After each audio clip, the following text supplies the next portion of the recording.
તો સંઘર્ષ કરવાની તૈયારી પણ પૂરી રાખજો. અને બીજી વાત જે મારે દીકરાઓને કહેવી છે કે તમારી સાથે જે પણ છોકરીઓ ભણતી હોય, જે પણ સ્ત્રી તમારા જીવનમાં આવે, તમને મળે, લગ્ન કરો, પ્રેમ કરો, એ બધી સ્ત્રીઓને પહેલા સન્માન આપજો, પછી પ્રેમ કરજો. કારણ કે સ્ત્રી ફક્ત સન્માન માગે છે, એનાથી વધારે ખરેખર એને કંઈ જોઈતું જ નથી. ઘરમાં મમ્મી રસોઈ કરતી હોય, એમણે કહ્યું મા બાપને ભૂલતા નહીં. તમે ગમે તે ટાઈમે ઘરે જાઓ, તમારી મમ્મી કહે છે કે બેટા કંઈ બનાવી આપું? ઊંઘમાંથી ઉઠીને બેટા જમ્યો? અને આપણે શું જવાબ આપીએ છીએ? હા, આજે કેવો રહ્યો દિવસ? બહુ સારો. આ ટોન બધા વાપરે છે. માં મશીન નથી કે તમે સિક્કો નાખો ને અંદરથી રણછોડની ટિકિટ પડે.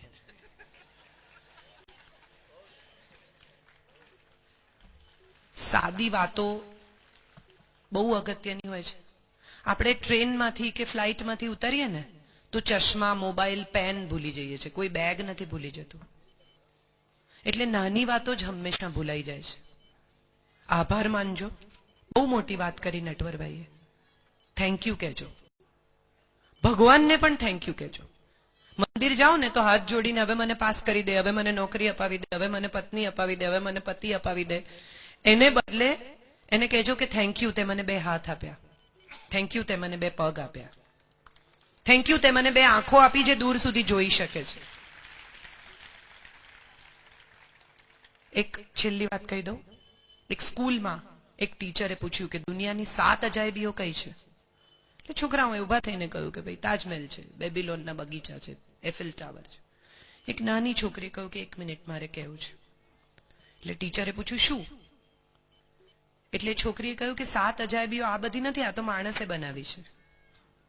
7 અજાયબી એ છે કે આપણે જોઈ શકીએ છીએ, આપણે બોલી શકીએ છીએ, આપણે સ્પર્શ કરી શકીએ છીએ, ગરમ ને ઠંડા લોહીની ખબર પડે છે. એક પણ શબ્દ બોલ્યા વિના કોઈ આવીને હાથ પકડે તો સમજાય છે કે આમાં સહાનુભૂતિ છે, આમાં પ્રેમ છે, આમાં ગુસ્સો છે. આપણે શ્વાસ લઈ શકીએ છીએ અને ઘડી ઘડી જોવું નથી પડતું કે શ્વાસ ચાલે છે કે બંધ થઈ ગયા. આપણે રડી શકીએ છીએ.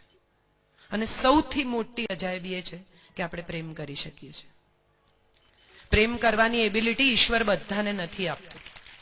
એટલે જો આવી એબિલિટી તમારી પાસે હોય તો ખૂબ પ્રેમ આપજો, જેને પણ આપી શકો એને. સાદા ડ્રાઈવરથી શરૂ કરીને, તમારા લિફ્ટમેનથી શરૂ કરીને, તમારી સ્કૂલના પ્યુનથી શરૂ કરીને, આજે એમણે કહ્યું કે બાંકડી હતી, એવા કોઈ માણસથી શરૂ કરીને જેની પાસેથી તમે પ્રેરણા લઈ શકો એવી વ્યક્તિ સુધી પહેલા બધાને પ્રેમ આપજો. પછી એને તરફ અહોભાવ રાખજો, સન્માન રાખજો, એની પાસેથી પ્રેરણા લેજો, જે પણ કરો તે. પણ માણસ માત્રને બેસિક જરૂરિયાત એ છે કે કોઈ એવું સમજે કે એનો મૂડ કેવો છે. એમણે પૂછ્યું ને કે તમે કેમ આવ્યા છો? સહેજ વિચારી જુઓ કે સવારના પરમાં તમારું મોઢું ચડેલું હોય અને તમે ક્લાસમાં જાઓ ને તમને તમારા ટીચર ખાલી એટલું પૂછે કે બેટા નથી મગજ ઠેકાણે કંઈ થયું છે બેટા? કેટલું બધું સારું લાગે છે. પણ આપણે તો સામે મગજ ગુમાવી દઈએ છીએ તરત જ. હા તો ખરાબ મૂડ છે તો શું છે? Don't do that. કોઈ સહાનુભૂતિથી, પ્રેમથી, લાગણીથી વાત કરે તો એટલી જ લાગણીથી પ્રતિભાવ આપજો, જવાબ આપવાનો પ્રયત્ન કરજો, કારણ કે આ એબિલિટી બધા પાસે નથી. ગીતાનો એક શ્લોક છે, 15મા અધ્યાયનો પહેલો શ્લોક.